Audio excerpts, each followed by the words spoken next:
You want me to start now? Go ahead, Sheikh. Huh? You can begin. Yes. Okay. Bismillahir Rahmanir Rahim. Alhamdulillahi Rabbil Alameen.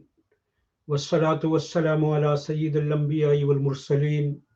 Muhammadin wa alihi wa sahbihi ajma'een. Rabbi shrah li sadri wa yassir li amri wa hlul 'uqdatam min lisani yafqahu qawli.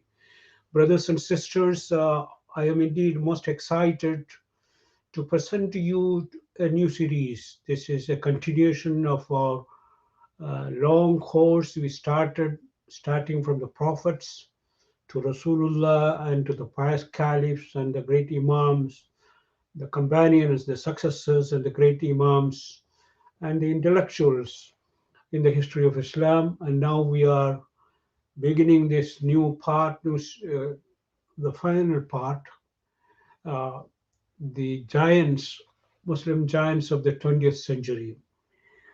This 20th century is very, very uh, a critical period in the history of Islam because Muslims face so many challenges: colonialism, Orientalism, despotism, backwardness, intellectual stagnation. So, all of this inspired a great number of scholars, intellectuals to take up the challenge to revive and renew the spirit of Islam. There is a statement, a tradition attributed to Rasulullah sallallahu alaihi wasallam that in every century Allah subhanahu wa ta'ala will raise up in this ummah those who shall revive this religion. And of course, a great number of these revivers and mujaddis we have mentioned in the past. And today I am presenting one of the greatest of such reformers and mujaddis of the 20th century. He has had enduring influence on the greatest number of scholars and intellectuals down to our own times. His name is Muhammad Abduh, the educator, the thinker, the reformer.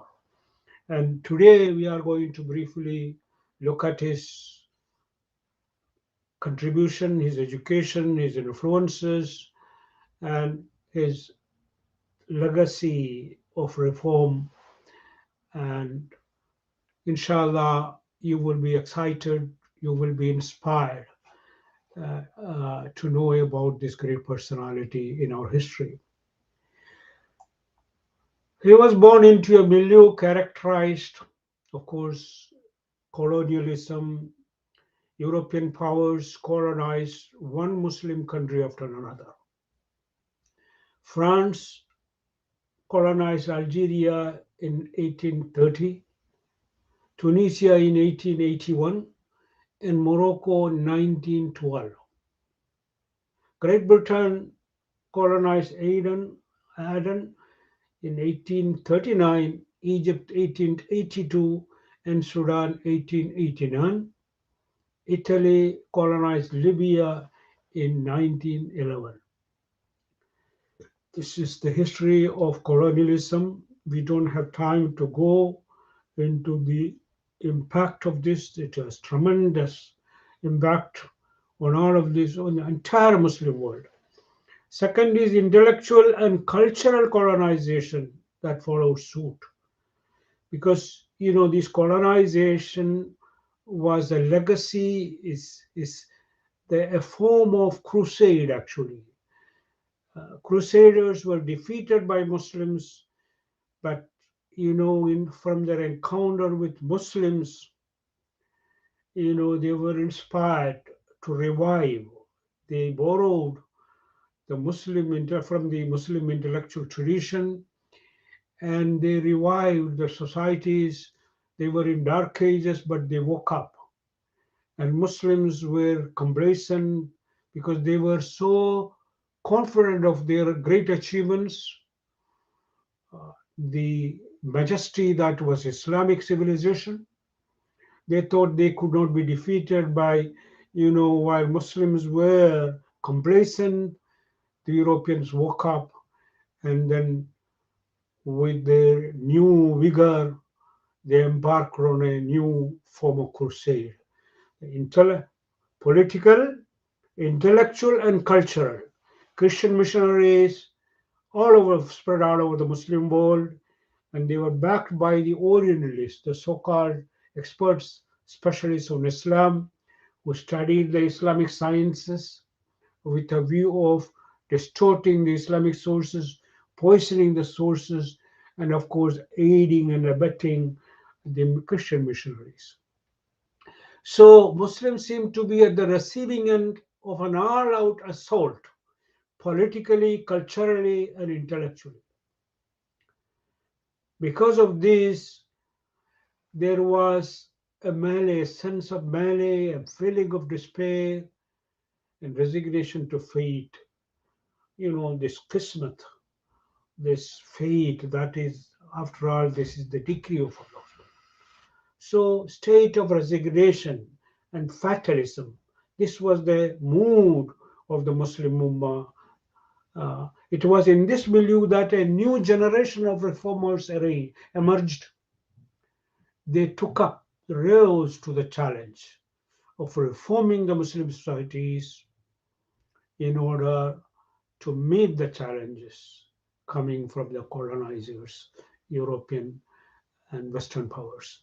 Two of such prominent figures, there were many figures, but two of the most prominent of them were Jamaluddin Afghani and Muhammad Abduh. The former was an Afghan Iranian intellectual, revolutionary, and political actor. Afghani worked tirelessly to form a solid Muslim front for the liberation of Muslim lands from the colonizers. Like a firebrand activist, he traveled throughout the Muslim countries and throughout Europe, igniting a new spirit of awakening. One of the many young minds attracted to his ideas was Muhammad Abduh, the scholar, jurist, revivalist, educationist, and social reformer. He has been accorded so many titles. He deserves them. Actually, he was unique in so many ways, and we will see some of his unique legacies, inshallah. Muhammad Abduh's full name was Muhammad ibn Abduh ibn Hassan Khairullah.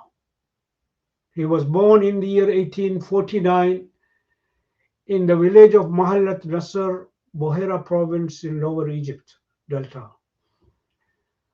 His father was a farmer of middle class background of Turkish origin, and his mother was of an Arab lineage. They say who traced their lineage to Umar ibn Khattab, the pious second of the most pious caliphs, radiallahu anhu. And this family both parents were reputed for their extreme piety, confidence, generosity, magnanimity, and independent spirit. Of course, all of this they instilled in their children. Abduh received his early education at home until the age of 13.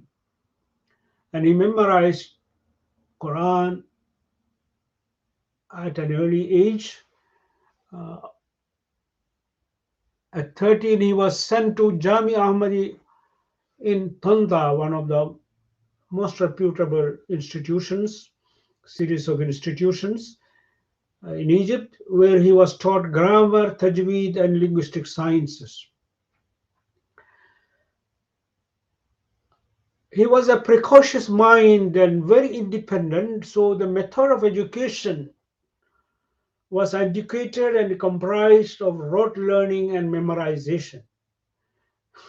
Abduh became disenchanted with his studies and he got bored of such studies and he virtually ran away.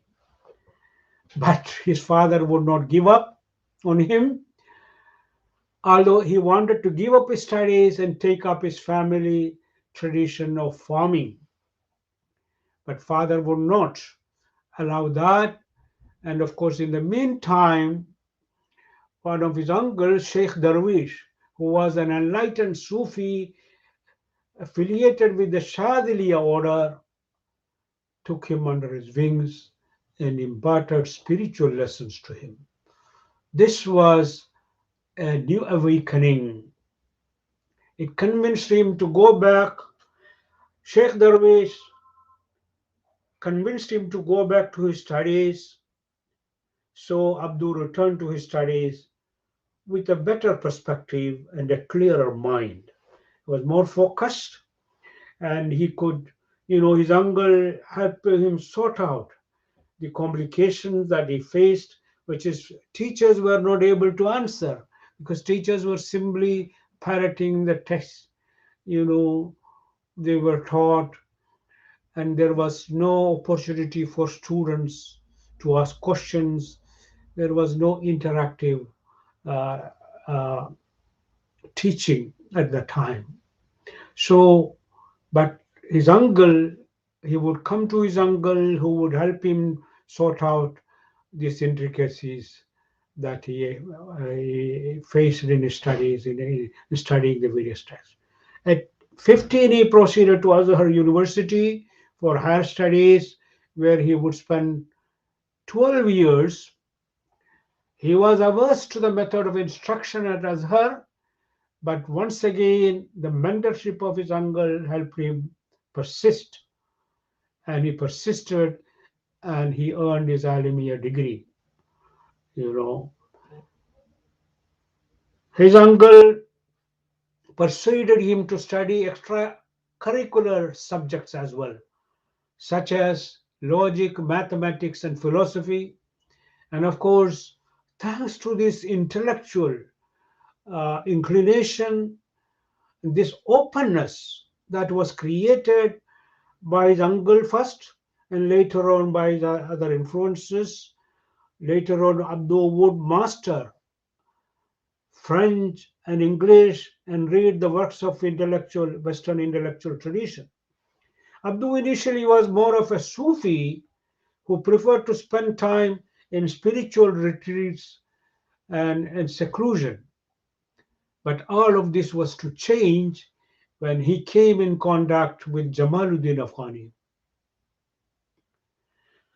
Jamaluddin Afghani is a figure whose legacy has been hotly debated among many so-called conservative ulama. Consider him as a heretic, as a kafir, but others would consider him as one of the greatest thinkers and reformers of Islam.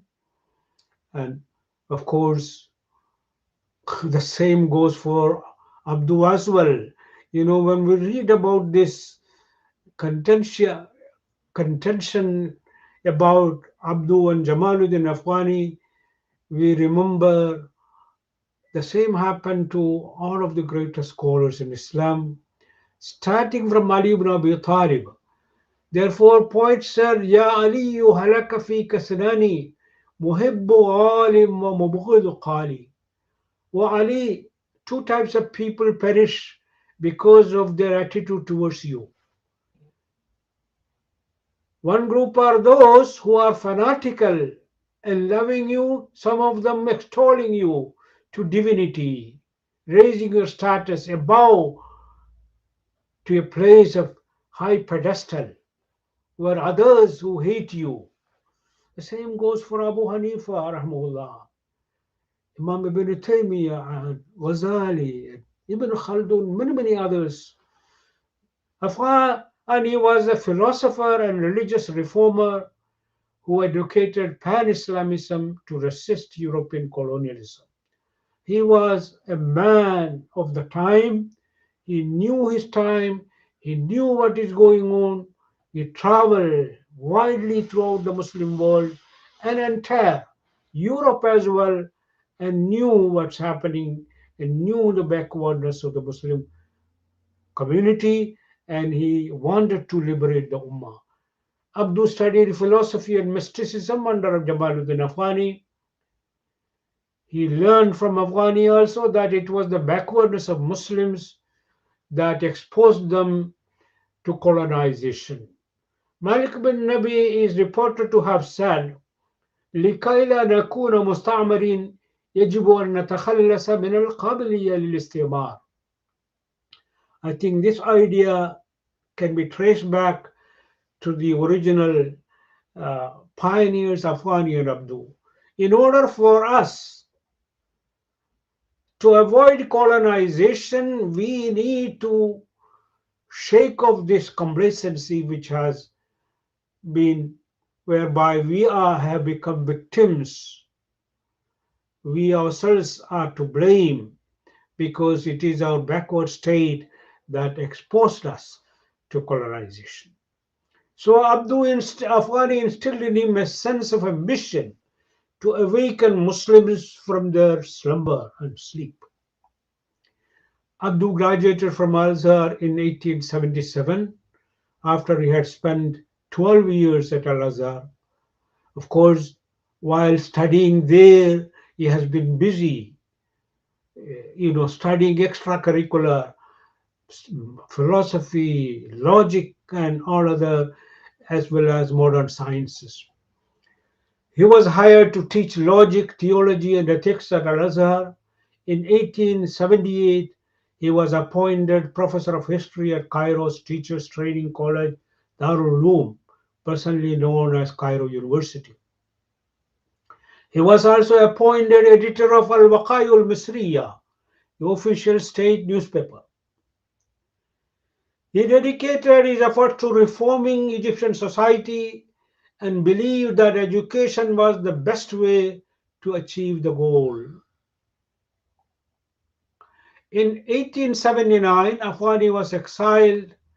He had come to, of course, prior to that, he had been in Egypt, where he used to teach a select number of students, including Afghani and other intellectuals. But because he was against the British, so British colonialists, they exiled him for his political activities and anti-colonial agitations. Because Abduh was also aligned with Afghani, he was also exiled from Egypt by the British in 1882 for 6 years for his support of the Egyptian nationalist revolt led by Ahmad Kutty in 1879. Abduh spent several years in Lebanon, where he helped establish an Islamic educational system. In 1884, he moved to Paris, France, where he joined Afghani in publishing Al-Urwatul Wusqa, a revolutionary journal that promoted reformist ideas and called on Muslims to fight for freedom and liberation. This was a newspaper, a journal that was widely circulated all over the Muslim world. It kindled a spirit of revival and reform throughout the Muslim world.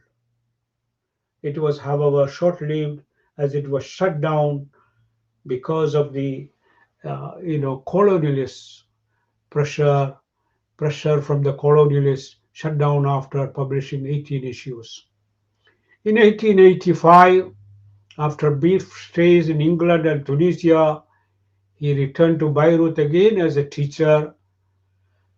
Abduh was surrounded by students as well as scholars from different religious backgrounds because Abduh was very open-minded. He thought that there is a need for Muslims to forge alliances with right-minded Christians and Jews to work for the liberation, for awakening of the societies, because Muslims cannot do it in isolation. That was his idea.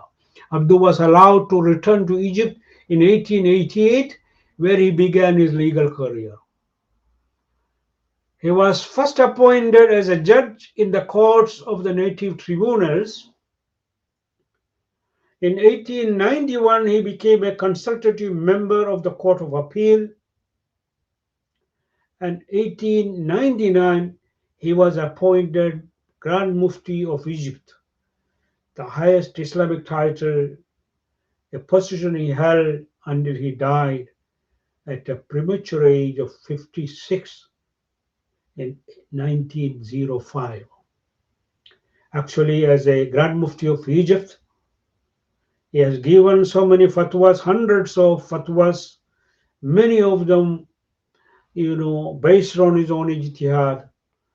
Among his fatwas was his interpretation of interest, commercial interest is not the same as the usury that has been prohibited in the Quran. And of course, after him, scholars like Mustafa Zarqa, we will be studying him later in the series, and many others, Sheikh Al Azhar, another Sheikh Al Azhar of uh, uh, Tayyib, Tantawi, and others would follow the same view. He also held that, of course, this is maybe a minor issue, but at that time it was a major issue.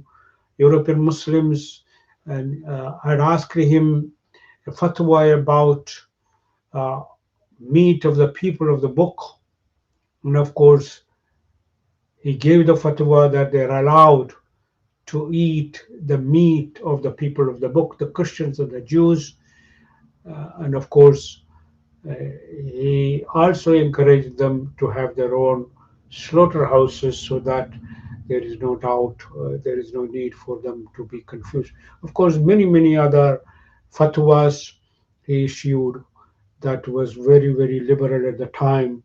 And of course, he also issued fatwas on divorce and family that was intended to reform the family laws and bring justice to women and empowering women, and of course empowering the youth as well. Abdul returned to Egypt with a deep sense of mission. His visits to France and England made him aware of the stark contrast between the East and the West. He said, I went to the West and saw Islam.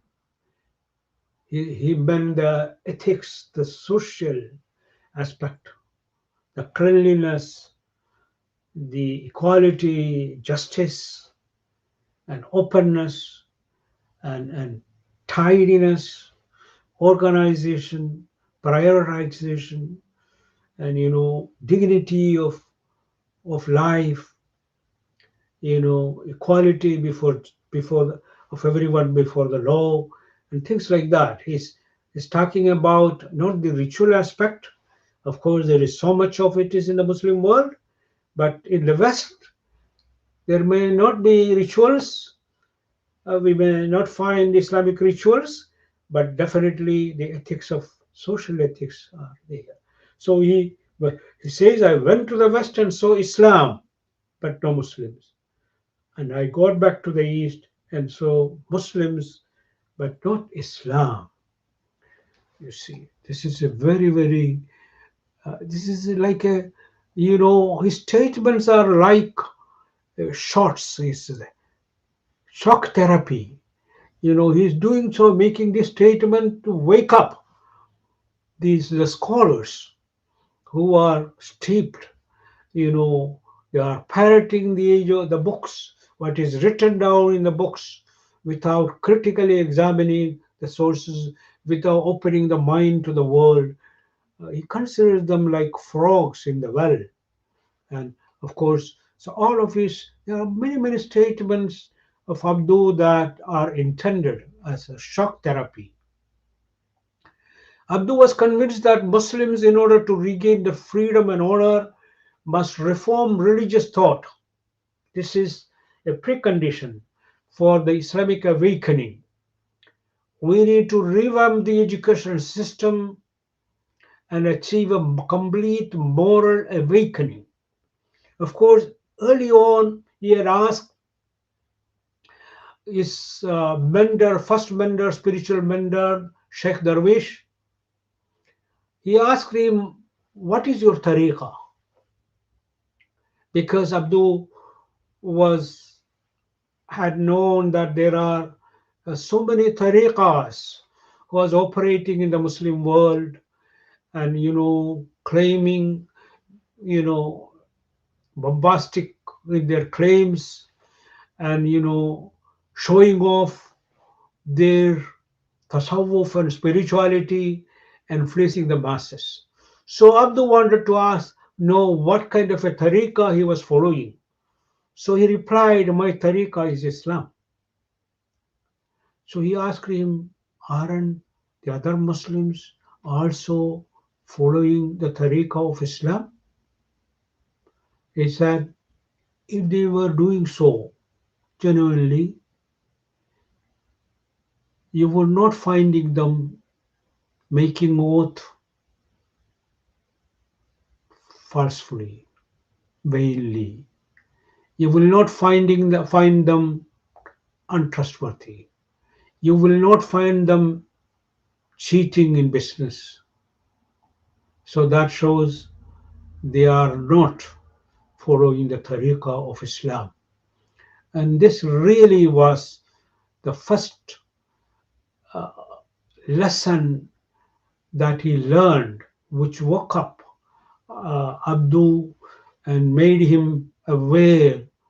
And of course, it gave him a sense of direction for his life that he should work to awaken the Muslims and to work for a moral awakening actually, uh, and that cannot be possible unless we reform the religious thought. Muslim scholars were bogged down by these petty discussions, and they were experts in hereticating and takfir of those who opposed them, who held views that they could not quite understand or comprehend. Towards this hand, he worked tirelessly until he died. He is called the father of Islamic modernism and neo-Salafism. Actually, this is a term coined by another intellectual. We will be studying him, Dr. Fazlur Rahman, the venerable, the founders of Islam, one of the founders of Islamic studies in North America, professor of Chicago University. He coined this term neo-Salafism in order to distinguish Muhammad Abduh and Abduh. Otherwise Salafism is a bad name because it is ossifying. It is just obsession with the letter of the law and legalism and ritualism. So, of course, the Salafism of Muhammad Abduh and Rashid Rida different. Abduh was known for his sincerity, humility, deep conviction, commitment, confidence, independent spirit, and magnanimity. Actually, many of these traits he had inherited from his family and also from his early Sufi training.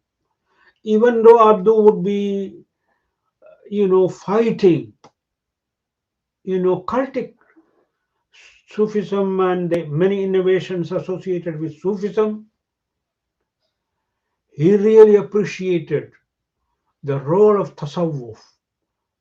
And it was thanks to this he was known for his spirit of asceticism and, of course, his devotion to Allah subhanahu wa ta'ala and to the Quran.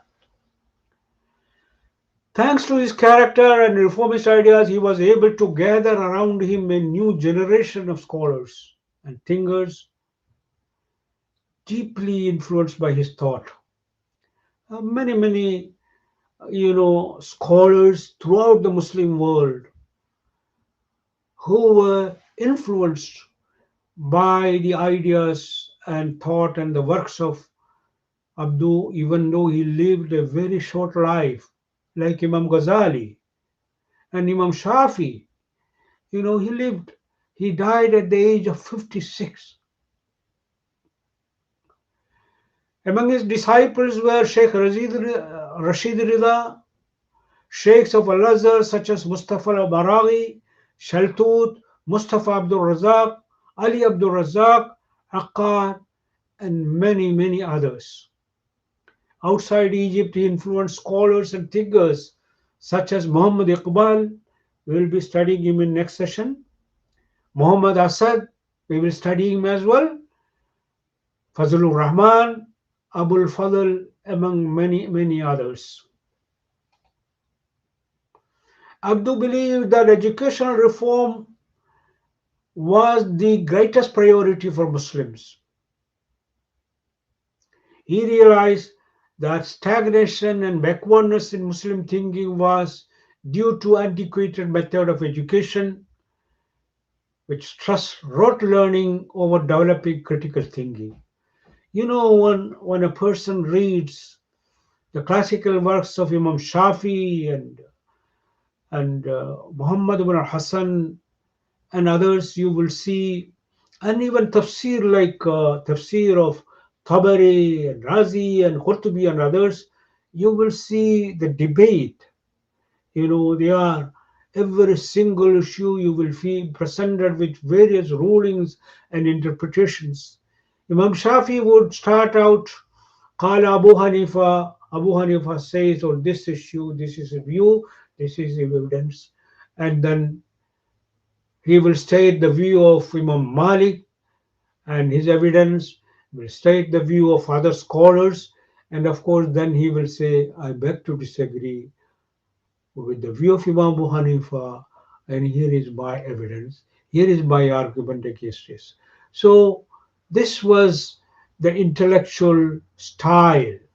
And we hear about Imam Abu Hanifa's Fiqh Academy that it was like conducted like a postgraduate seminar where jurists, Quran experts in Quran tafsir, muhaddithin, and linguists will all be gathered, and he will raise the issue, and they each one will present their views, and then they will discuss and debate, and they will write. This kind of method died. So this was the formative period of Islamic intellectual tradition. But unfortunately, this tradition died down in later centuries, where the scholars were simply teaching the text year after year, the same text, and there was no questioning. Some of them even discouraged questioning. Whereas questioning, I remember the beautiful story of Imam Abu Yusuf. He followed the academic tradition of Abu Hanifa, this postgraduate seminar type of, class. So all of his students would ask questions except one student. So he was very, very upset. So one day, he asked him secretly, why are you not asking any question? So the student was pressed to ask question, and he asked the question, when should a fasting person break his fast? Imam Abu Yusuf thought this was a foolish question he had asked, because he never knew that there were places, countries where sun would never set for days. They not set for days or even weeks. So he said, when the sun sets, the student asked, what if the sun doesn't set? He felt very sorry for pressing him to ask question, because for him, he never imagined that there are places on the earth where sun wouldn't set for days. But today, Imam Abu Yusuf is wrong and the student is right, even though the student at the time did not realize.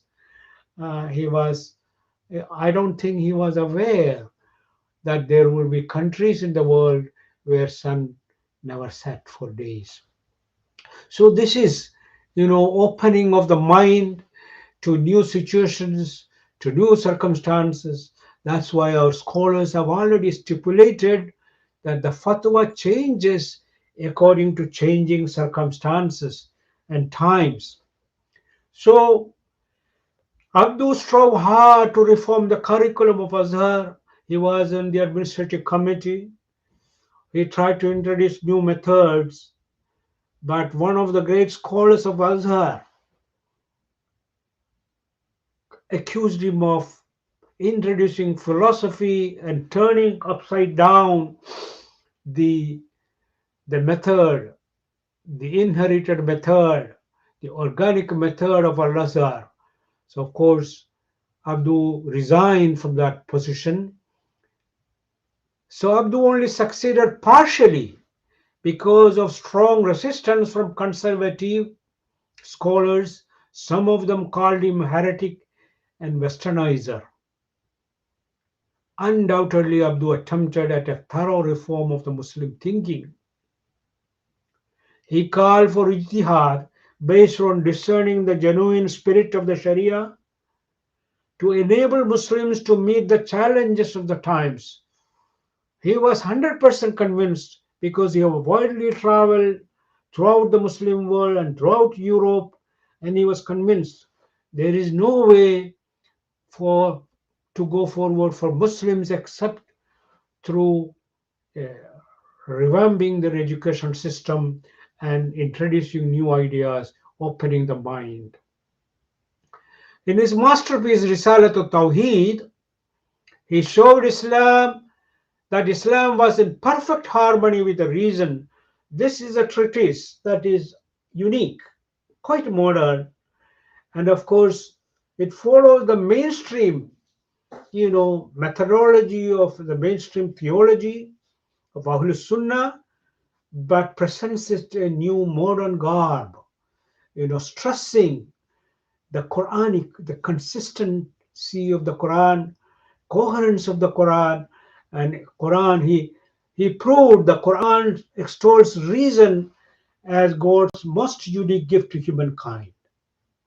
However, Muslims have preferred to follow blindly the bygone authorities, a practice condemned throughout by the Quran. He says that Quran uh, always asks Muslims to points out lima, why, when mentioning ordering us to pray, the benefit why is given. Ordering us to fast, why we fast. For Hajj, why? Each of these ordinances of the Quran, oftentimes Muslims are alerted to the wisdom of the divine laws. He called Muslims to shake off blind taqleed, imitation of the bygone authorities, and directed them to look at the pristine Islam as practiced by the pious forebears. It is in this sense he is called a Salafi. However, he is not a Salafi in the common understanding of the term, because for him it doesn't mean you stagnate on letter, but it's an order for him to, because we have to employ reason, because for him the final Sharia of Islam has come, there is no more prophet, so Quran with reason would do the job. It replaces substitute the need for new prophet. His call for Christian Islam was intended to distinguish between the fundamental unchanging principles of Islam as opposed to the non-essential aspects or interpretations. He also called for a critical examination of hadith, accepting only those with incontrovertible authority, that is mutawatir, and supported by reason and common sense. So, of course, this solves many, many problems for Muslims because we have so many traditions, isolated traditions, which really does not agree with reason and common sense. He also called for a fresh study of the Quran to discern its essential message as opposed to relying on tafsir literature of the past. He stressed that the Quran points to the book of nature as revealing God's wisdom and purpose in creations. Since there was no contradiction between religion and science, he urged Muslims to acquire scientific knowledge. He said Islam has no clergy, so there is no room for theocracy in Islam. In his theological works, Abduh stressed free will and human choice as the greatest divine gifts, while showing that it in no way limits God's will. God's will, God's essence we cannot probe, God's attributes we cannot probe because human mind cannot probe the mystery of God and his attributes.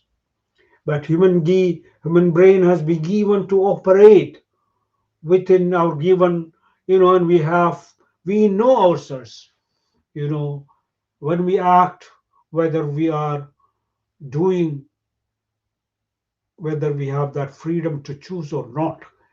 In case we have no freedom, we are coerced, and then Allah subhanahu wa ta'ala will excuse us. There is no basis for reward and punishment unless human being has been given that free will and choice.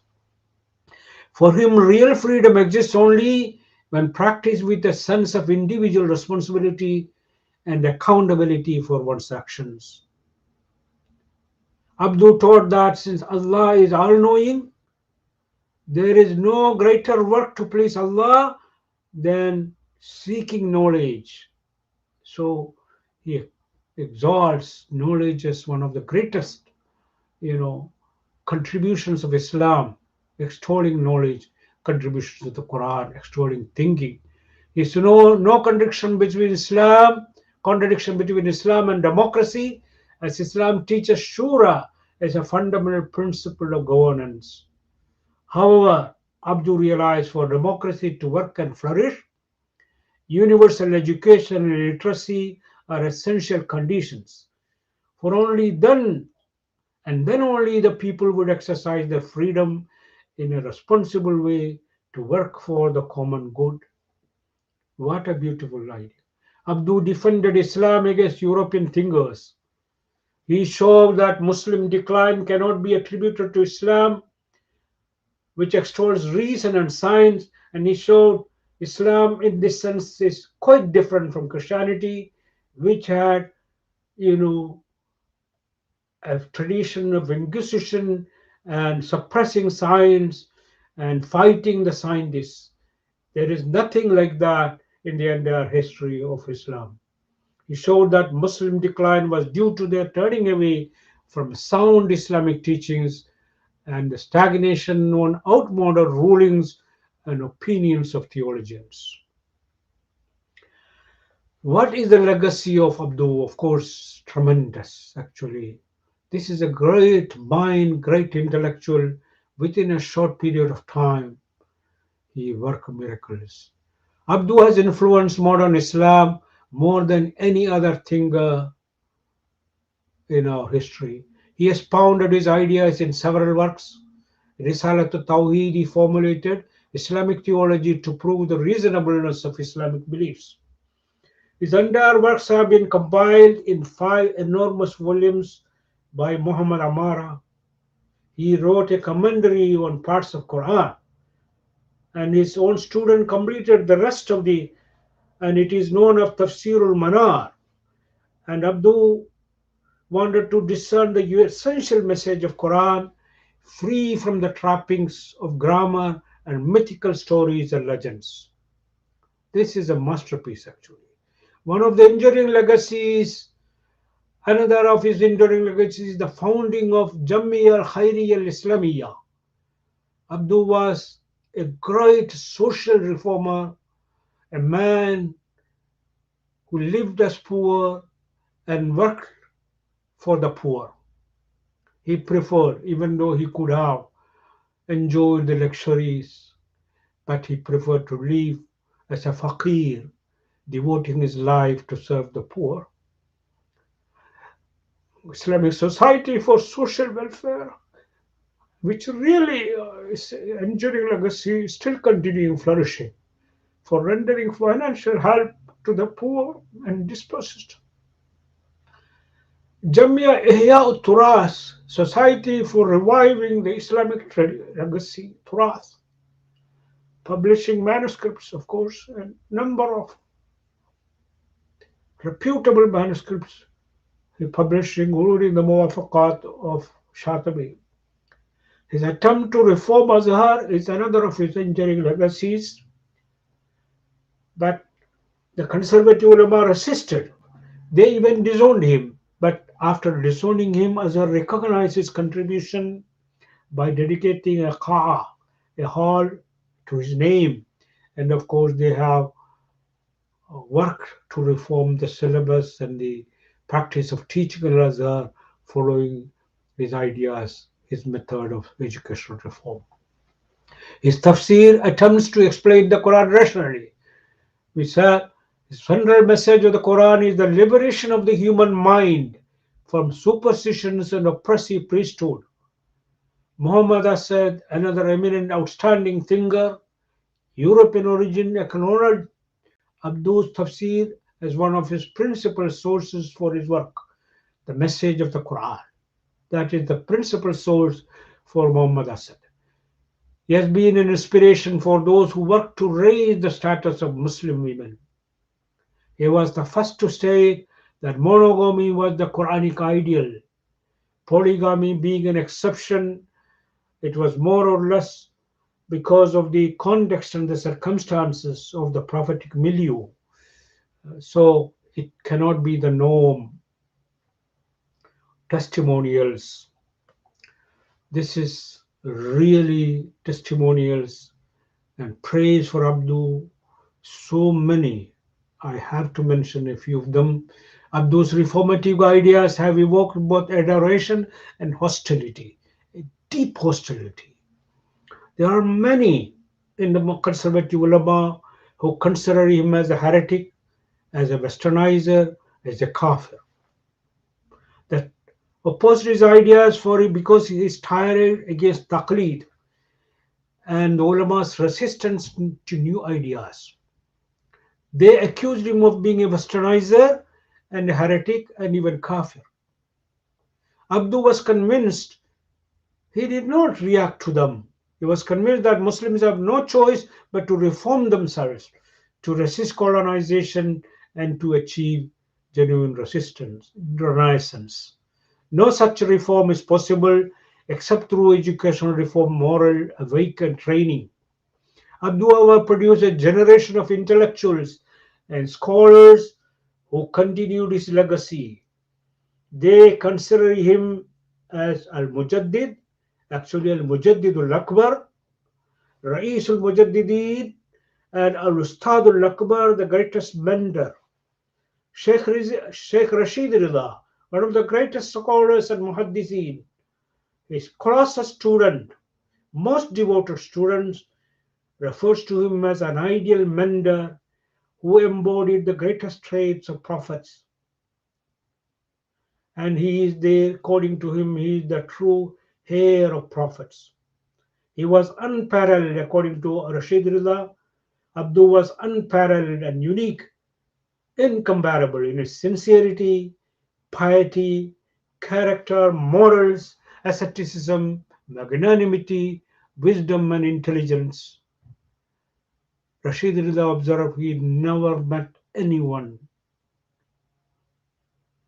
comparable or like him ever in his life. Hafiz Ibrahim, known as the poet of the Nile, eulogized him in a beautiful poem extolling his enduring legacies. Abbas Mahmud Akkad, the eminent encyclopedic writer and thinker, considers him as the Imam and the mender for the new generation. Akkad was never tired of mentioning the lasting contributions of Abduh and praising him. He never saw anyone like him in his uh, in his life or in his readings, which was really immense and vast. I may Allah subhanahu wa ta'ala help us to appreciate this great thinker and reformer of Islam. I don't know if any one of you any question. Uh, there is a question here. What are your views on hand slaughtered chicken as opposed to machine slaughter? Can get some genuine insight. This is simply a non-issue actually. Slaughter as defined in fiqh throughout the fiqh literature, Hanafi, Shafi, Hanbali, Maliki, and in hadith literature is cutting the arteries to let the blood flow easily by a sharp instrument. So as long as the slaughter is done by a sharp instrument, sharp knife, and letting the blood flow easily, uh, that meat is halal. This is the verdict, the ruling of the eminent scholars, eminent jurists, and fatwa councils all over the world. Al-Azhar as well as Majma al-Fiqh al-Islami, the World Muslim Council of Jurists. So this is not an issue. Machine slaughter, there is no distinction between machine slaughter and hand slaughter. Unfortunately, some people are using this issue. Of course, I hope they are not doing so for business purposes. May Allah subhanahu wa ta'ala save us from this kind of trivializing the Islamic fiqh.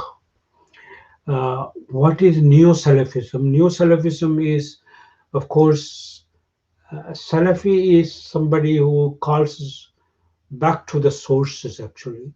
But this slogan has become a call lately to stagnate on the letter and also the legalism. But Abduh, by calling people back to the Quran, was trying to liberate the human mind because for him the Quran opened up the human mind and extols reason as the greatest unique gift of Allah subhanahu wa ta'ala, calls us to use reason in meeting, in also interpreting the law as well as in facing the challenges we are facing. So it is this in the that is what is meant by neo-Salafism. Any question? Okay. How Muhammad Abduh meet Jamaluddin Afghani first? Jamaluddin Afghani came to Egypt. I've already mentioned that the year actually it is as soon as Abduh, when Abduh was already a student, he did not graduate yet from Al-Azhar. Before he was, it was his final years that Afghani came to Egypt, and where uh, Abduh met Afghani, and of course Afghani gathered around him young minds who he imparted to them lessons, and actually which was very influential. I had come to IIT for the second straight week to return. Oh, I'm sorry about that. Inshallah, this course is only online now because we thought that we didn't have people registering for the class in class at the IIT. Okay, so I'm very, very sorry. So I hope if anybody has any other question, please feel free. Uh, Sultan Abdul Hamid was one of Muhammad Abduh's contemporaries who reformed the Ottoman society and in particular education. What of Muhammad views on the reforms enacted by Sultan? Actually, this is a question I will try to answer next week, inshallah, before I, uh, because we don't have much time to explore this topic. Uh, so, inshallah, if you have any other questions, you can forward them to me. You can also contact me through my own email, VP Ahmad Kutty. I will write that here. VP Ahmad Kutty at gmail.com.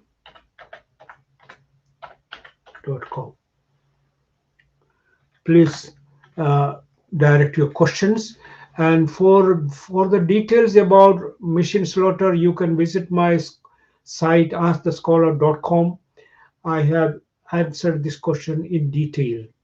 There are different answers, but some of them are detailed. So you can, on the same issue, you will find a number of answers. So go for the detailed answer, inshallah.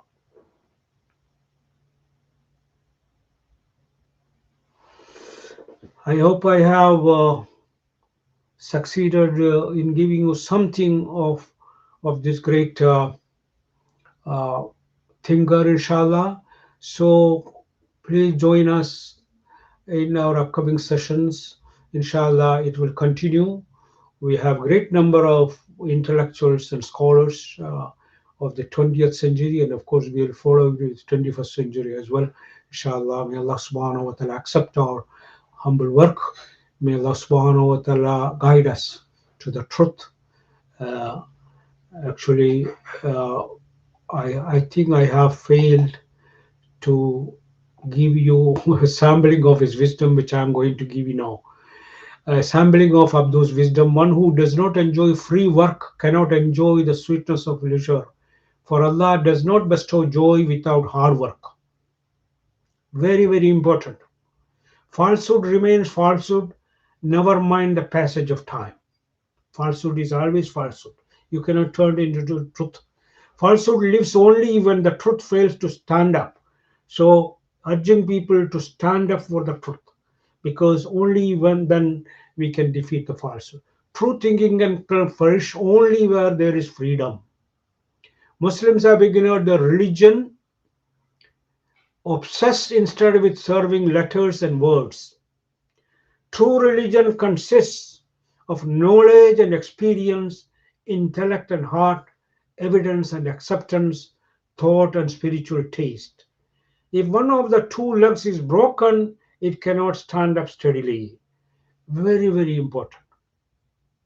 Islam came to abolish the priesthood and theocracy, for they opposed the people claiming to be mediators between God and man and arrogating to themselves the legislative power in place of God. It leads to slavery and despotism, thus reducing humankind to the status of animals. Whoever wants to serve himself ought to serve others, as the good of the individual cannot be separated from the good of the collectivity. Therefore, where the public good is lacking, the individual good is also lacking. Finally, of course, there are many, many other statements of this profound thinker. Everything that they blame Muslims for is not part of Islam at all. It is what they allege to be attributed falsely to be Islam. This is indeed a great thinker. May Allah subhanahu wa ta'ala help us to be inspired by his great legacy and by his ideas. أقول قولي هذا وأستغفر الله لي ولكم والسلام عليكم ورحمة الله وبركاته.